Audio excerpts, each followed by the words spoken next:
La Fundación Cultural, Artesanal y Ambiental Guaycamarintia los invita a seguir disfrutando del conversatorio Paisaje Cultural Cafetero, Turismo Cultural y Patrimonio. Los atributos, que son esencialmente 4, que corresponden al patrimonio cultural, los que en este momento se están golpeando más y más. Veámoslos detenidamente. Ya hablamos del patrimonio urbanístico. Al fondo vemos una ciudad que nos devora y está poco a poco invadiendo los alrededores de un patrimonio rural bien importante para el PCC. Vemos entonces un patrimonio urbanístico, ya lo dijiste en tu afirmación, completamente desbordado. Si nos ubicamos en este sector, en esta explanada tan hermosa que siempre ha dado vida a la finca, vemos que este es el sitio que otrora lo ocuparon los indígenas prehispánicos. O sea, este es un lugar arqueológico. Además, vemos que en el paisaje se configuran otros paisajes que son también arqueológicos. Los valoramos, los cuidamos, esencialmente eso no se da, porque otro de los aspectos que nos ha asignado durante muchos años, más de un siglo, es el efecto de la guaquería. Si vemos el tercer atributo, tendríamos que hablar del arquitectónico, que está completamente vulnerado en fincas y en ciudades, y especialmente en los municipios del bareque. Es el bareque el elemento más odiado del patrimonio arquitectónico y es también en este momento el único que podría mostrar una excepcionalidad para el paisaje cultural cafetero. Y el último, el más azotado, el más vulnerado, el patrimonio natural. Todos los días vemos que el contexto urbano y rural está presionando sobre riachuelos, sobre humedales, sobre bosques y sobre otros elementos. En esencia, 4 patrimonios que son los atributos del PCC de Colombia que prácticamente están en peligro de desaparecer. Así es. En ese punto es muy importante lo que acabas de mencionar del patrimonio natural que sustenta también el PCCC, y es lo que está sucediendo en las veredas de Circasia.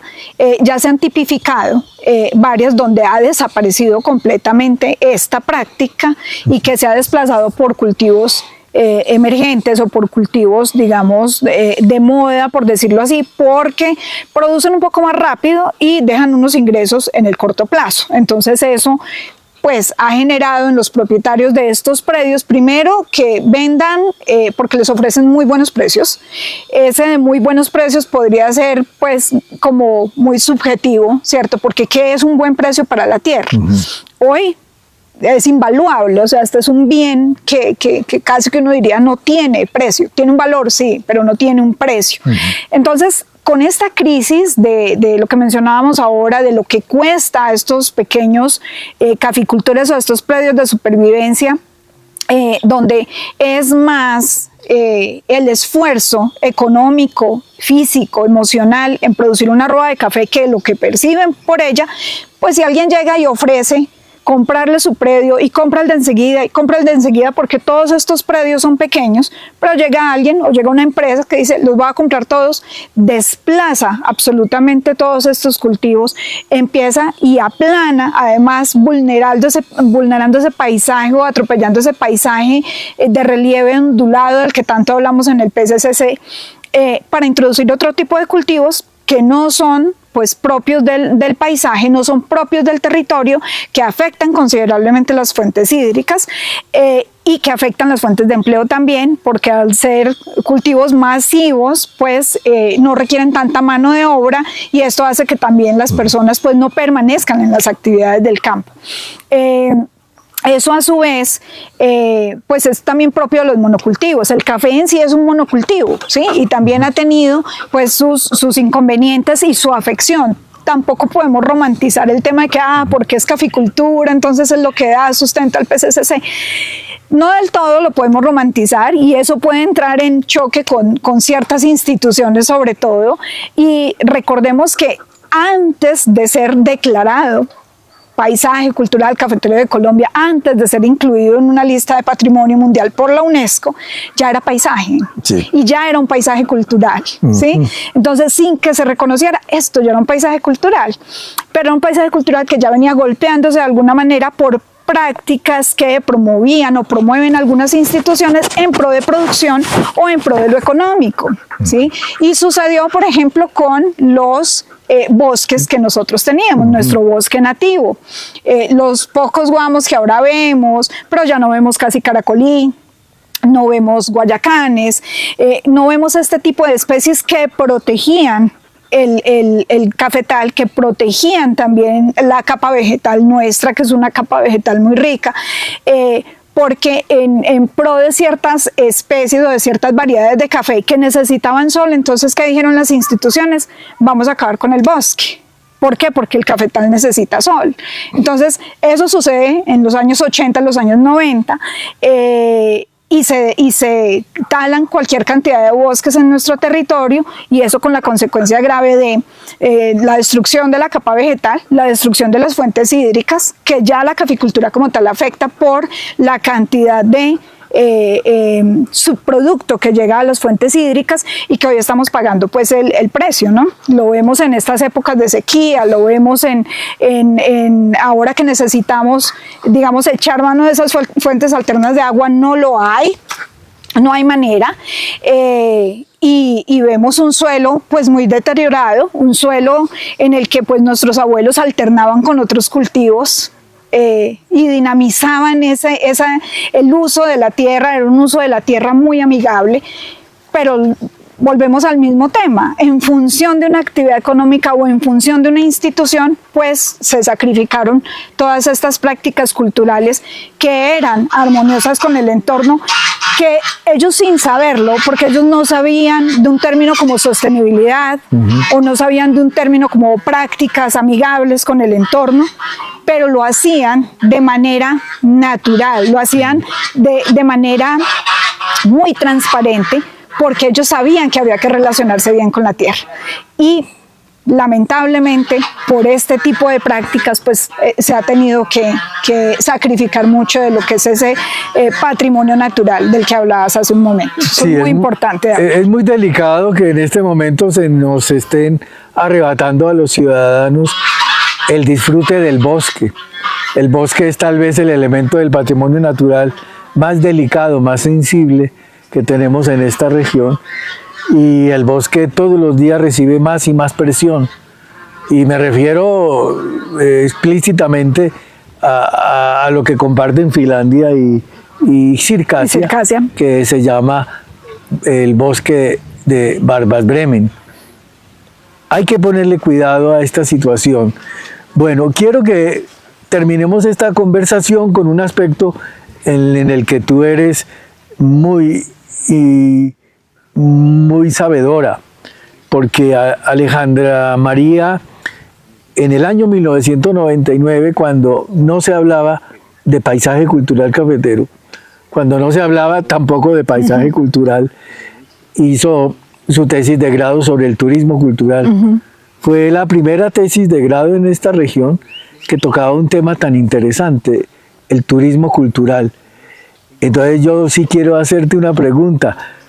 ¿Es el turismo cultural la solución para que haya una sensibilidad frente a esta debacle que se nos viene con respecto al conocimiento del paisaje cultural cafetero de Colombia?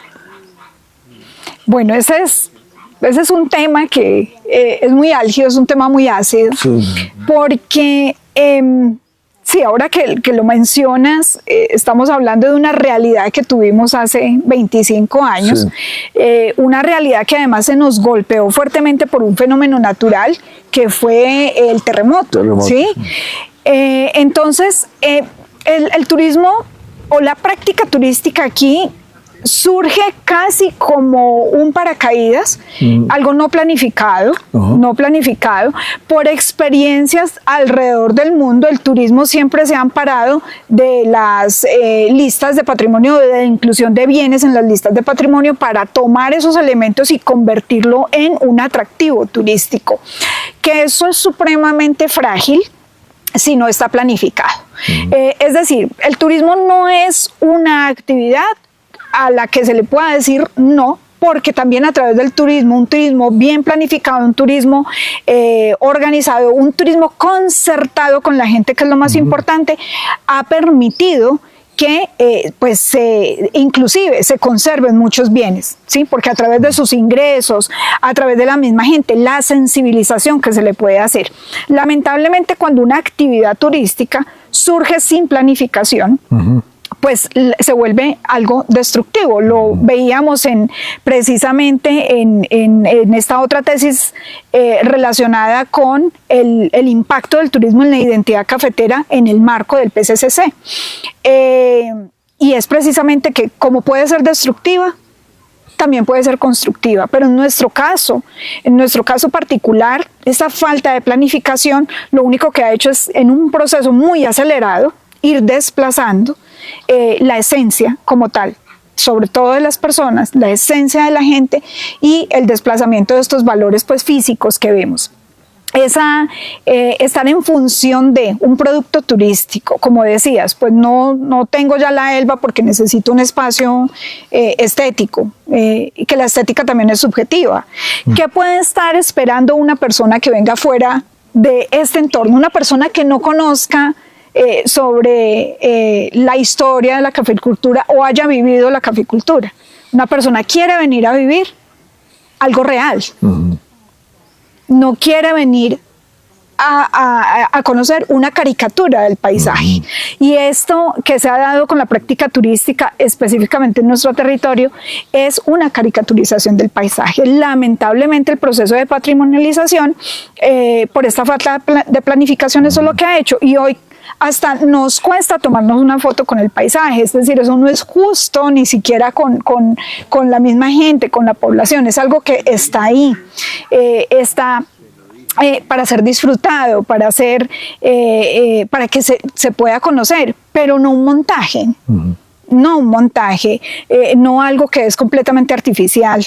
Porque entonces de natural o de cultural estamos pasando a algo artificial, algo montado, donde entonces para tomarnos una foto ya tenemos puesto todo con todo el respeto de estas iniciativas turísticas, pues tenemos puesto un elemento ahí. Entonces, si usted se va a tomar la foto y al fondo tenemos el valle, tenemos nuestra palma de cera, tenemos nuestras montañas, nuestros nevados, que están desapareciendo lamentablemente, pues entonces pague 15 a 20 mil pesos. Eso no es la manera de aprovechar el paisaje desde la práctica turística. Entonces, hay las tensiones precisamente de un turismo que además no tuvo en cuenta a la población. Exactamente. No tuvo en cuenta ese diálogo y mea culpa también en ese proceso, porque pues ya iniciábamos en la actividad turística en ese momento, que es una tensión que se da pues como desde mis dos perspectivas.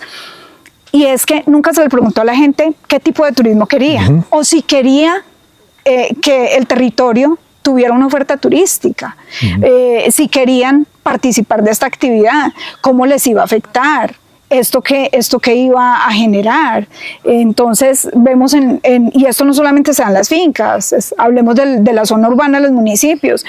Es muy lamentable porque uno, cuando llegaba a los municipios, las puertas de las casas estaban abiertas.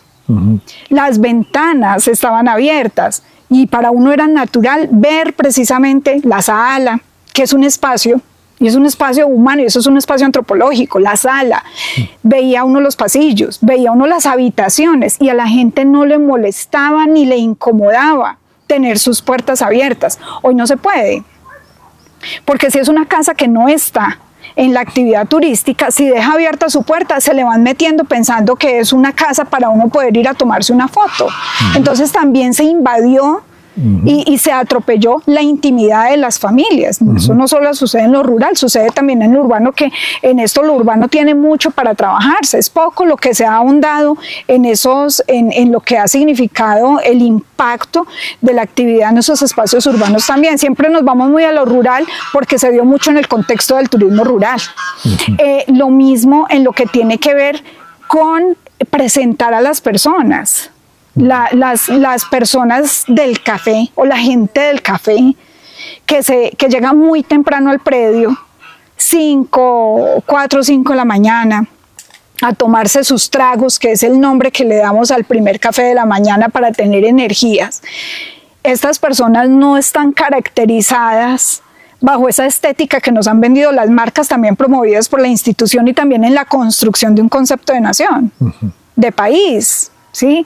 Una marca donde entonces también se ha desplazado a través de esa construcción del imaginario, de ese imaginario cafetero, el poncho, el sombrero, el blanco, el modelo blanco hegemónico, y esa construcción de esa identidad, de ese imaginario de la gente del café, ha hecho que se desplace el aporte de otras culturas y de otras regiones que llegaron acá al territorio y que configuraron lo que es la gente del café, los aportes de Boyacá, los aportes del Cauca, los aportes de Cundinamarca, del Tolima, del Huila. Siempre hablamos de una construcción ligada a una, entre comillas, denominada colonización antioqueña, cuando se ha centrado toda una narrativa en eso. Y eso también ha hecho que se construya esa imagen que se vende como turística, muy ligada a esa representación también de marcas, que es totalmente ajena al caficultor que vas a encontrar en estos predios, que hoy lamentablemente no los tenemos acá, pero veríamos que es una estética completamente distinta a esa que se ha construido y se ha vendido. ¿Todo en función de qué? De una imagen, y eso también es parte de la caricatura del paisaje, en lo que se ha convertido en la caricatura del paisaje. Puede ser algo muy molesto para algunos sectores, pero son las cosas que es necesario poner en la mesa, porque este es el debate que construye, ¿sí?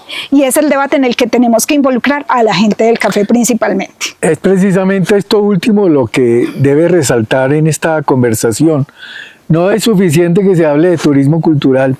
Aún más, el turismo cultural podría convertirse en otra disculpa para, entre comillas, mejorar la situación de esta región. No lo es, y tampoco lo es el hablar del PCC de manera completamente elevada, que porque somos patrimonio de la humanidad. Si no se comprenden ambas cosas, lo que es en esencia el turismo cultural, y si no se comprende el PCC, y si peor aún, no se tiene en cuenta al personaje central que es el habitante, no vamos a llegar prácticamente a nada concreto en cuanto respecta a la sensibilización. Es precisamente la sensibilización humana alrededor del PCC lo que nos hace falta para vivir mejor. Así es, yo creo que esa es la conclusión más importante de esto. De esto podríamos hablar horas y horas, porque solamente hemos tocado muy por encima algunos de los atributos o los temas relacionados con el PCC, pero en esencia es eso. Estos diálogos tienen que llevar y estas investigaciones que se tienen que seguir haciendo, estos trabajos de campo tienen que seguirse haciendo con el ánimo de pues trabajar estos diálogos en el que se involucran las personas, donde haya también una construcción de la política pública, pero una política pública con y para las personas de la gente del paisaje cultural cafetero de Colombia. La inclusión, entonces la inclusión, pero la inclusión entendida como la participación real y la voz de estas personas en la construcción de estos temas. Si bien es cierto, todas las instituciones, ya sea gubernamentales o privadas, siempre hablan de los trabajos que se hacen con la gente del paisaje cultural cafetero, porque es parte de lo que les corresponde y es una estadística para mostrar, pero sabemos que en esencia se siguen tapando muchas de las problemáticas que sigue teniendo la comunidad que sostiene el paisaje cultural para poder mostrar un producto bonito. ¿Sí? Entonces, si la persona llega a una de estas fincas, de estos predios, y le van a mostrar una finca hermosa, unos colores, unas fachadas muy coloridas, que es propio pues de nuestro paisaje, unos cafetales muy estéticos, muy bonitos, y unas personas que salen pues caracterizadas van a decir, no, pues esta gente vive plena, esta gente no tiene problema, y esta gente miren todo lo que recibe por turismo, no tienen problema de nada. Mentira. Las personas la gente del café sigue teniendo la problemática de que es muy mal paga. Que no tienen prestaciones sociales, que están fuera inclusive del régimen pues obligatorio, los problemas ambientales que ya los abordábamos, la problemática social del relevo generacional. ¿Sí? No hay quien dé continuidad a estas actividades, y sobre todo que se lleven una imagen que no es muy triste, y esa misma imagen que se ha vendido pues es lo que ha generado otro proceso que da para otro debate muy largo, y es el proceso de gentrificación. ¿Sí? Porque entonces, al ver esto tan llamativo, tan hermoso, y donde alguien de afuera viene con poder adquisitivo, adquiere unos predios, unas tierras o unas casas en los pueblos, las adquiere, monta su negocio, esta persona local se ve desplazada. Esa es otra forma de desplazamiento en Colombia. Y sucede en todos estos polos que se han convertido en atractivo turístico, pero específicamente aquí ha sido muy crítico.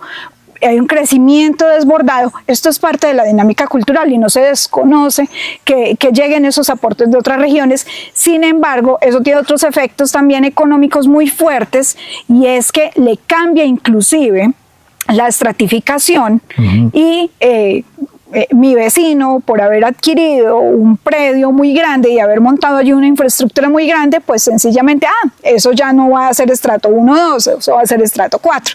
Pero resulta que el vecino que conserva allí su predio, pues sigue siendo realmente el estrato original.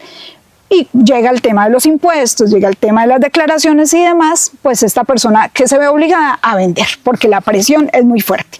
La presión en ese sentido es muy alta, y otra presión sobre el recurso. Entonces no tenemos suficiente agua, por lo que decíamos, y cada vez es más esta saturación y este desborde de obras y de proyectos inmobiliarios que inclusive se han tenido que detener porque precisamente no hay recurso. Y han sido mal planificados. ¿Pero por qué han llegado a hacerlo? ¿Por qué han llegado a comprar? Precisamente por esa imagen casi idílica y romántica, ¿no?, que se ha vendido a través del turismo y de las marcas. En resumen, el PSC de Colombia se muestra benévolo para la mayor parte de la población porque tiene valores, tiene atributos y tiene unas características que las ha ensalzado el turismo, pero no hay una consideración con el patrimonio humano, con el patrimonio vivo. ¿Quiénes conforman ese patrimonio vivo? Los personajes del PSC. No son los empresarios turísticos, no somos los que nos preocupamos a diario desde la academia por esta problemática. Son los personajes que sufren, son los que han vivido toda la vida desde antes de la declaratoria del PSC en esta región para vivir mejor. Mucho ojo con esta circunstancia, y ojalá estos diálogos, estas conversaciones se pueden dar también con la participación de ellos. Muchas gracias, Alejandra. A ti, Roberto, muchas gracias. Bueno, muchas gracias, Alejandra, muchas gracias a Roberto por compartirnos los conocimientos adquiridos durante tantos años bajo también una investigación, la constante investigación y compromiso de Roberto con el paisaje cultural cafetero. Nos damos cuenta que, pues, si bien tenemos muchas virtudes, ¿sí?, también es importante los enfoques críticos y apartados de todo romanticismo, porque poco contribuye a la cultura cafetera y que hay muchas necesidades y que se tienen que abrir espacios como estos de diálogo con expertos, entre comillas, y con las personas que tienen los conocimientos y que viven directamente las situaciones en torno a lo que ha sido el cambio entre paisaje, porque éramos paisaje, y el paisaje cultural cafetero. Así es. Muchas gracias por acompañarnos y por compartir todo ese conocimiento. Esperamos que volvamos a hacer otra conversación. Claro que sí. Claro, Ustedes. muchas gracias Clarita, porque además tú como filósofa que eres, has entendido muy bien que la filosofía de campo es importante, porque también es entender al personaje real de esta, que es en este momento tal vez la problemática mayor que tiene Colombia, integrar a la gente del café en la solución de esta situación. Muchas gracias. Gracias, Clara. Proyecto apoyado por el Ministerio de las Culturas, las Artes y los Saberes, Programa Nacional de Concertación Cultural.